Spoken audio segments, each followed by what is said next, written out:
What's up guys, Trinity here and welcome back to my channel. Today's video is super candid and it is about all things Misty Copeland's retirement from American Ballet Theater.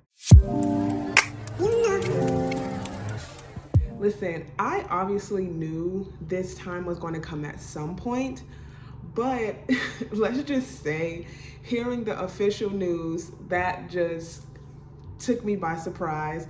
But then it also just made me feel a little like, oh, no, right? And then obviously as time went on, we started to see that Misty was continuing to gear up for these performances. I believe tonight she's actually performing 3 times, like 3 different works. And I believe one of them is a world premiere, that's pretty lit. Today, this morning specifically, it just hit me. And I have had a swirl of thoughts and emotions that are, one, rooted in my love for dance history and ballet legacy specifically, and then 2, the shift that has been happening in dance for a while. And if you follow any of my writing, you know I have been talking about the shift in dance, the shift in ballet for a while now.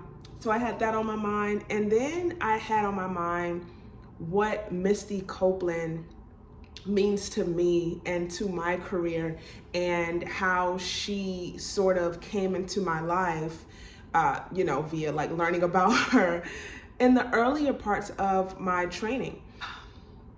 It's a lot. Then on top of that, I was thinking about how this newfound training and this newfound part of my dancing life and my training ballet life is sort of colliding with Misty's retirement, and it is just giving me all of the feels, some a little sad, but hopeful and expectant nonetheless. First found out about Misty Copeland, I was a high school dancer. There was ballet, modern, things of that nature. And I remember being in my dance teacher's office, and I was walking through the office and her computer sat on the left, and the Yahoo Mail News homepage was up, and I just remember the words black and ballerina standing out to me. I thought about it this morning. It was really interesting that caught my eye, because while I was in high school, I did not like ballet at all. My dance teacher was not great, and she actually was not encouraging at all. But when I saw that homepage, it really stood out to me. This was throwback Misty with the bangs, and I just remember that image of her in that red bike tard, and I became sort of inundated in my mind and my thoughts, imagination, and passions, with the possibilities of ballet. Again, why was I even thinking that way? Because I did not like ballet at all. But God has a plan for each and every one of us, and so we're gonna call that divine. Most people that I meet in the dance space, they're asking me like, oh, are you stationed in New York? I'm like, no. Or are you based in Philadelphia? I'm like, no.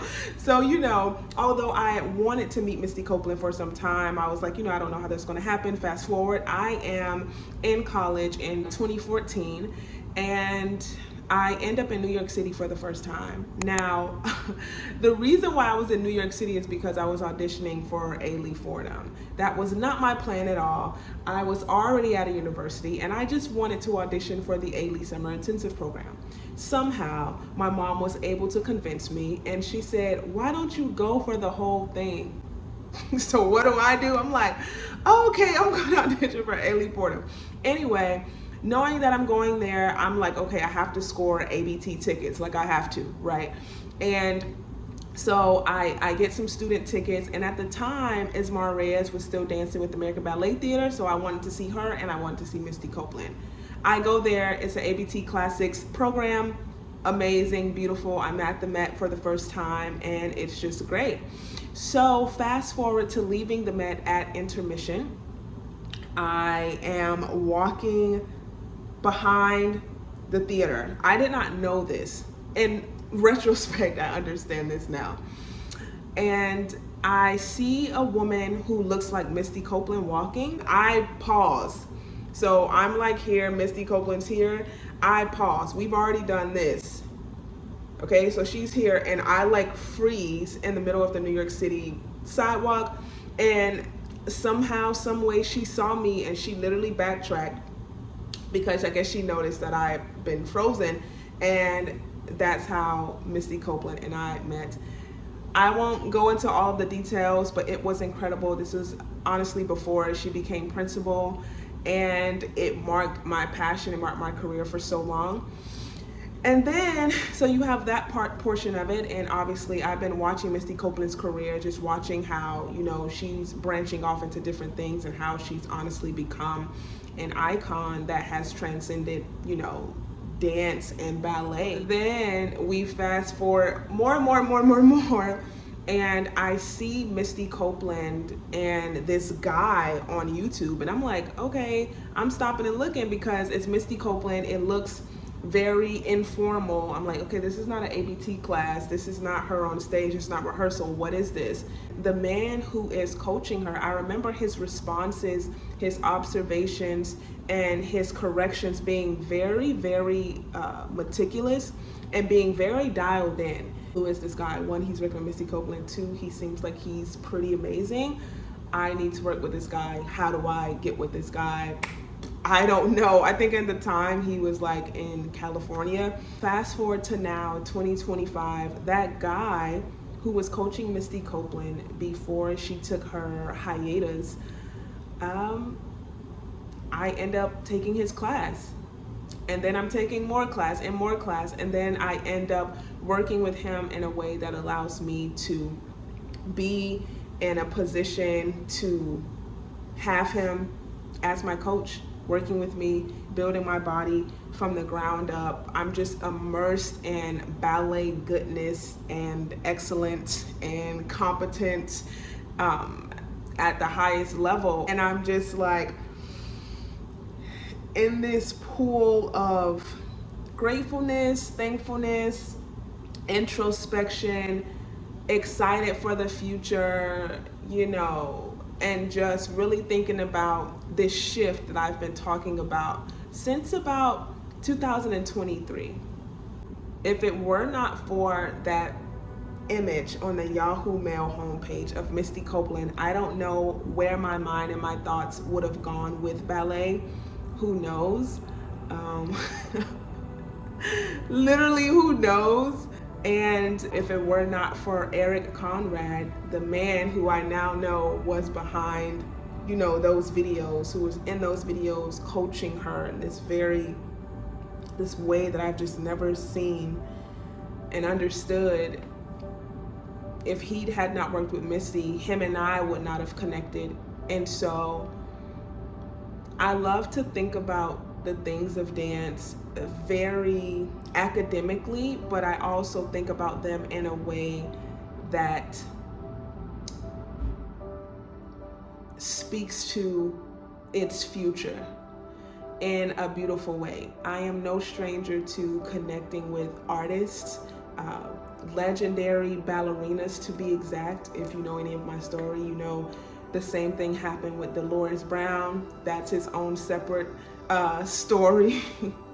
Dolores and I spent quite a bit of time together. And then, you know, I have a story with Raven Wilkinson. We spent some time together, but with Dolores, it was a few days. With Raven, it was a single night, which was incredible. And I don't know, even with all of the things that are going on, the twists and the turns and dance and ballet and the industry and all these things, when I think about just even some of the things that I'm explaining to you in this video, I get this overwhelming sense of gratitude. Everything that people like Misty Copeland and Eric Conrad have given to me in their own special ways will be put to great use continuing on. So Misty, if you see this, happy ABT retirement. Thank you for choosing the role that was much more difficult. Thank you for enduring. Listen, I know you endured. Thank you for doing that. Thank you for being brave when it felt scary to be brave. Thank you for not giving up. Thank you for speaking up. Thank you for just continuing on and, just etching out your path. And I don't think that, I don't know, you probably didn't think that you would, have such a mark on the world, but you do, and it's forever etched in history. And I think you're amazing. And hopefully we meet again soon. All right, guys.